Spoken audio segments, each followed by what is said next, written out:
Hey guys, this is Bodie channel. Today I got a little video I'm making here to show you guys my next project. Just kind of used to this camera angle here. I'm holding it. I'm going to show everybody how to install an amp and subwoofer into a stock car stereo system. In my case, it'll be a 2014 Chevy Cruze. Pretty much what I'm going to be doing, you'll do in just about any vehicle, depending on how you wire the speaker wires in. Start with, I'm just going to show you what I've got done so far and what what we'll do, continue to do to finish this job. It's not very difficult. Sometimes it can be, depending on how hard it is for you to get to the back of your stereo if you have to. I'm going to show you, this is the box that my subwoofer net came in. Ordered it off Amazon. I go back here. I'll show you that this is where I have decided to mount mine, behind one of the seats, the back seats. This is a Rockville. It's only a 600 watt amp, but just for a 10-inch woofer, just a little bit of thump, I don't really want a whole lot. It's plenty for me. And here's the subwoofer. Like I said, I don't really require a lot of bass. I just want a little bit of thump, not much. Some of you probably want 2 10s or 2 8s. This is just an 8-inch subwoofer made by Rockville. Well, anyway, as you can see, I've got all the wiring, the mounting of the amplifier done, and I've got all the wiring that go into the amp done, and then secured, and really started running it to get it to the front. And I'll show you that here in just a second. But as you can see, that right there, this right here is your power source, your ground, which you have a ground that I've added down here. You have to clean a spot off on the chassis and run the black wire for the ground, and this bigger wire is your actual power wire that runs to the battery with a fuse, and this middle blue wire is your signal wire that comes from your ignition when the car's turned on, so you can have power to turn the amp on. In most cases, people just wire it to a circuit that's only on when the ignition is on, which I do too, but I always put a switch in there myself where I can turn the amp on and off as I'd like to with the car running or not, because I don't necessarily want to run my amp all the time. It draws a lot on your battery, so when you know, it's just better not to run it when you don't need it. So I'll show you how I put a switch in to turn this on and off myself, even with the car on, but it will actually be wired into a circuit that only is hot when the ignition is on, and I'll show you how to do that too. But here, these 2 wires here is my speaker wires. They'll go to the amplifier. You got a positive and a negative on that too. I'll show you that when I go to wire it into the the subwoofer.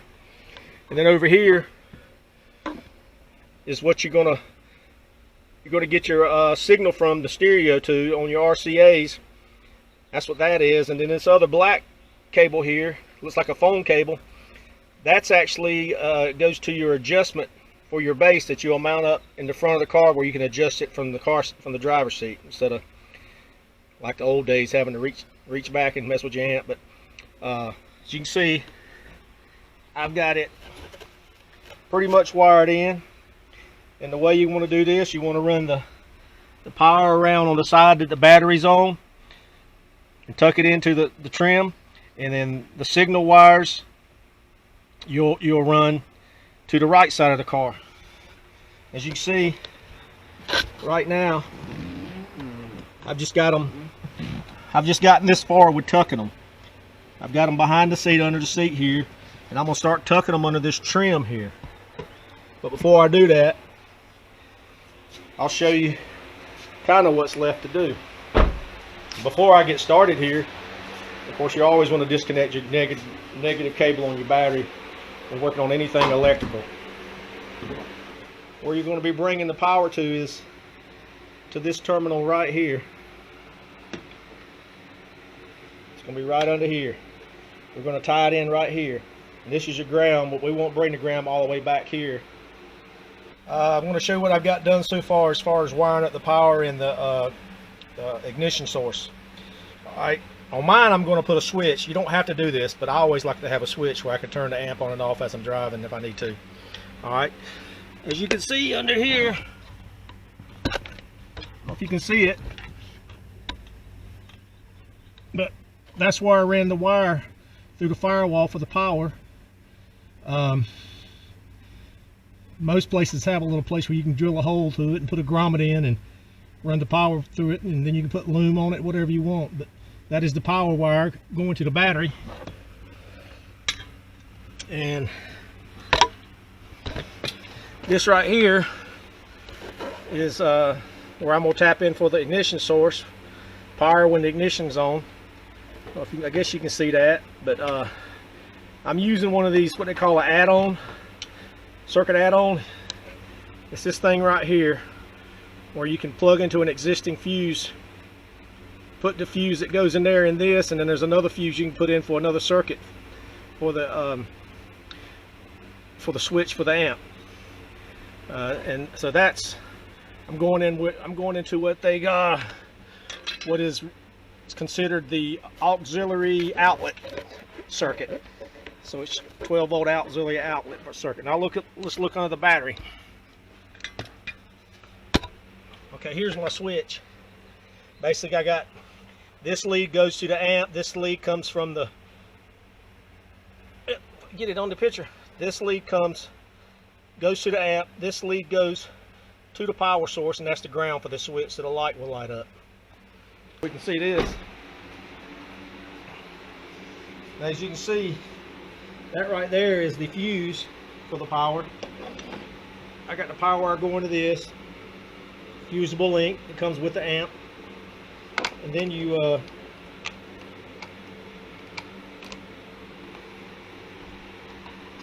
this right here, this terminal right here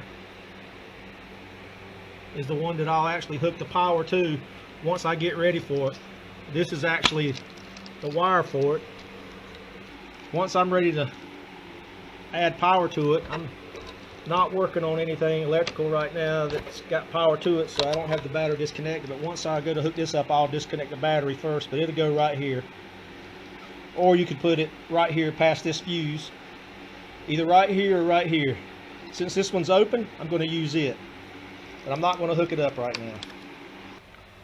To finish the speaker signal wiring, as you can see, I got the cables pulled along here. I'm not going to tuck them until I actually get everything hooked up and tested.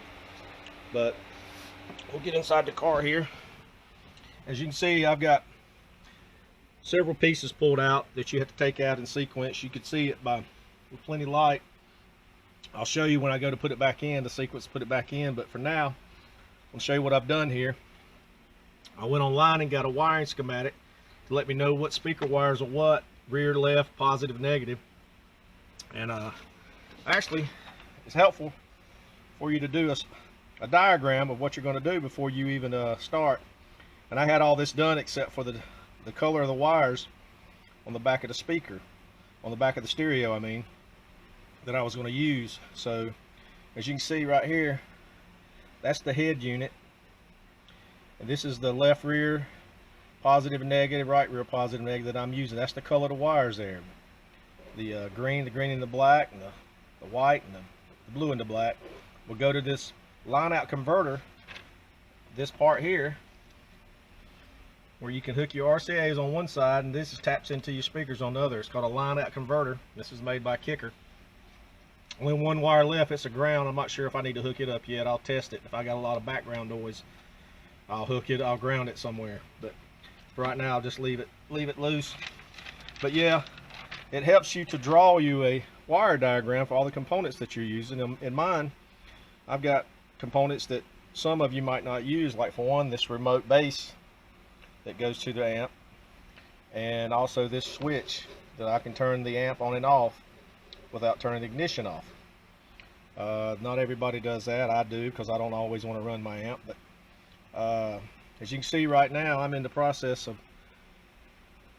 basically I got the speakers tapped into the system, but I got to test everything and then make sure everything's working, and then I can button everything up, and then when I get ready to do that, I'll show you guys how I do that, because it's a little painstaking, but if you pay attention to what you're doing, it's not too big a deal. But just want to let you know that I'm trying to help everybody out by what I experienced in doing these jobs. Maybe it can help you, but we'll just keep moving along. So the next video will be me after testing it, hooking everything back up, testing it, showing you how all this stuff goes back in there. Okay? Alright. Bye for now. Alright guys, I got it finished wired up, got it just kind of tucked back up in there to test it. Everything's fine, everything's working good. Just showing this side panel here that kit comes out pretty easy, and I'm running my remote switch to the driver's side over there. That's that black cable right there beside the blue one. I'm about ready to tie it in over there and mount it, and then once I do that, I'll start tucking the wires back. And once I get the wires tucked back, I'll finish this dash, and I'll come back to you and show you what I do there. Meantime, go around here to the side, show you what I'm doing.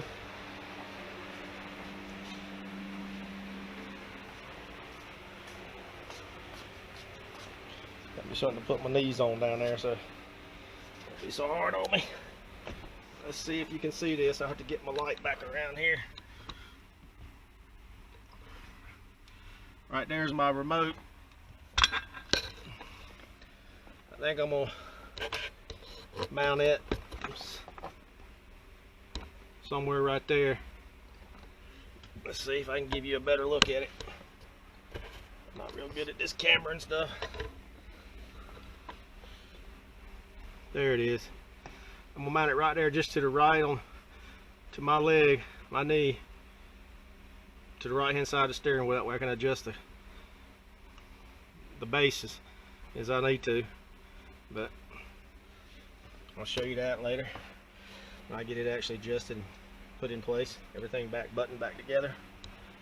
But I'm gonna go ahead and finish this tucking, and then I'll get back to you when I go to put these pieces back. So you'll have an idea, at least, of the sequence in which things need to go back in. I learned quite a bit off YouTube myself, but I had to do some research of my own for my particular car, and I already had some know-how on how to do this. Done it many times, just not in a 2014 Chevy Cruze. But as you can see down here, I'm gonna start tucking these wires. I'm gonna start tucking these wires back around here, get them all hidden, and I'll put that panel back in place, and then I'll start putting this back, and that's when I'll come back.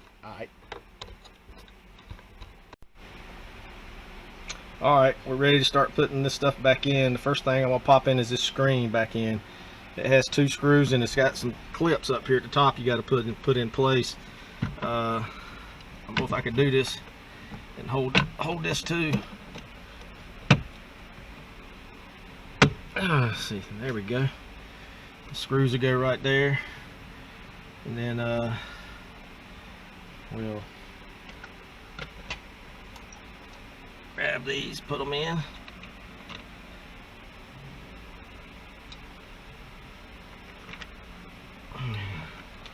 Make it a little easier on me. I'm gonna use my little key to drill. Tighten these up. Not strip them though. Yep, there we go. There we go. Alright, I think the next thing will be this piece. It snaps into these 2 holes right here, and it actually has some screws at the bottom too. So I'm gonna see if I can do this and hold the camera.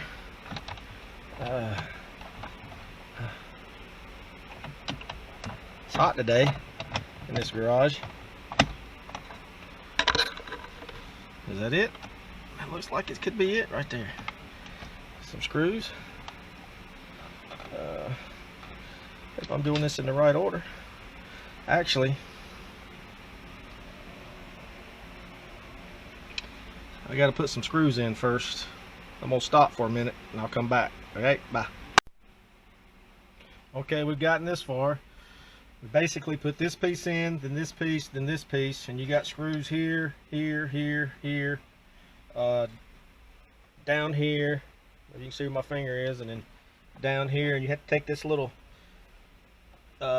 tray out too. There's just 2 screws that hold it in. So all those go back in. Then you start putting this piece back in.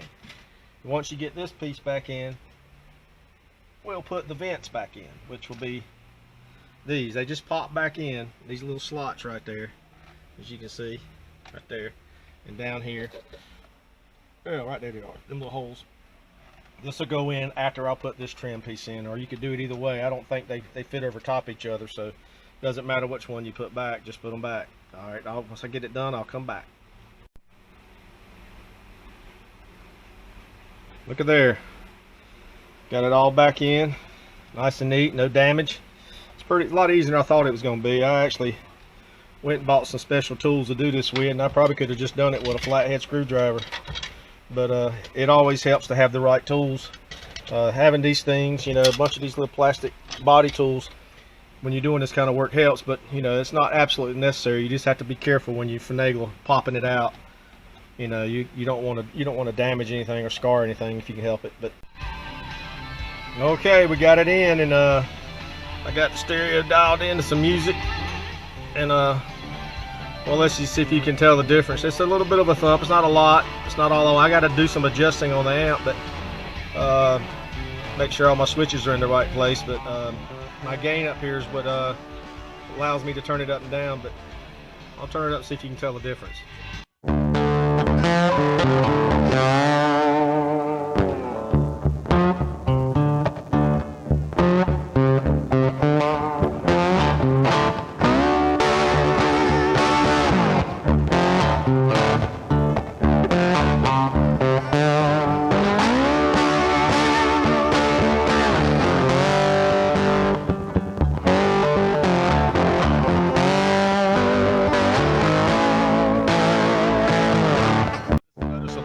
A little bit of a thump. Maybe what you're after, you may be after more, but this is how I do my subwoofer amp deal. Just so I'll have that little bit of extra thump when I want it. I hope this video has helped somebody. If not, maybe you can find some better information, but this is just what I did to get this amplifier in and get it done right. It's help from the internet and YouTube and Google. I was able to figure out the wiring diagram and all this stuff right here, popping all this stuff out, and exactly what I had to go through just to get to the back of the radio. If you're lucky, you may have one of the cars that have 6x9s in the rear deck. If you got that, you can just tap into those speaker wires and you don't have to even bother with pulling this dash out. But it just depends on what kind of sound system. If you got the Bose system, the Pioneer system in yours, it will already, some of them already have amplifiers and subwoofers, but it may be one that at least has 6x9s in the back where you can tap in. If not, you got to do what I just did here. You got to bring it all the way to the front with a line out converter. Yeah, it's not that hard. Someone's never done it. Me, I've done it 2 or 3 times, and sorry, I'm just a little sweaty right now because it's kind of hot in the garage, but I've done it 2 or 3 times, and just different vehicles. First time I ever done it, and one this new, so it was a learning process for me too. Just remember to always disconnect your negative on your battery, and make sure it'd be best to do a little wiring diagram before you even get started. I can show you what I did again real quick before we end, and just to give you some ideas. But you can see I got other things in here, but there's my setup. That's how I mounted the amp neatly, secured all the wires. I may end up turning this around facing the back seat, but there's my subwoofer. It's not a big one, just a 10-incher.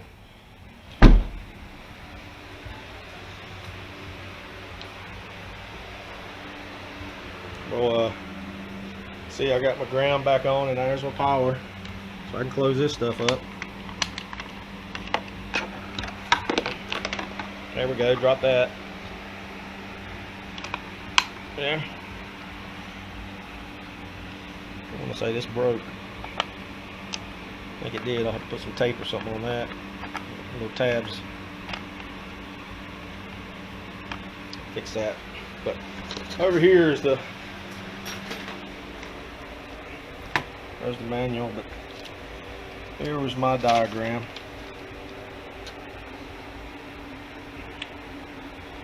Take a picture of that or whatever, and maybe that can help you. But if you can see down here, zoom in on this. There's my head unit. There's my colors that I got from the YouTube in blue, and there's the colors, the wires I'm using on the line out converter, and there's the RCAs that come down here. They come down here. They go over to the amplifier on the input, positive, negative. Make sure you got those right. The positive and negative on the RCAs too. Usually red goes on red and white on white, or black on red, and in this case it's blue on negative on white. So there's your remote. Where was it at?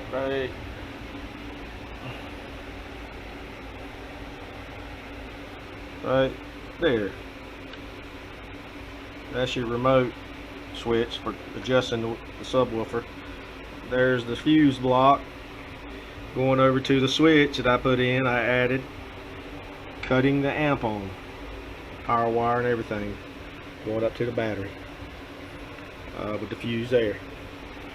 There's your subwoofer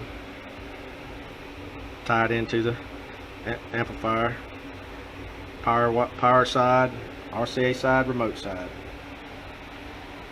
There you go. That was mine. You guys can create your own before you do it and make things easier, just so you don't mess up. But alright, that's the Bodie channel. If you like this, give it a like, and if you want to share it, share it. If you want to subscribe, please do. I'll have more videos coming up. I'm going to do one on a custom cooler that I did. You guys are going to like that. But anyway, this is Bodie signing off the Bodie channel for now. Bye.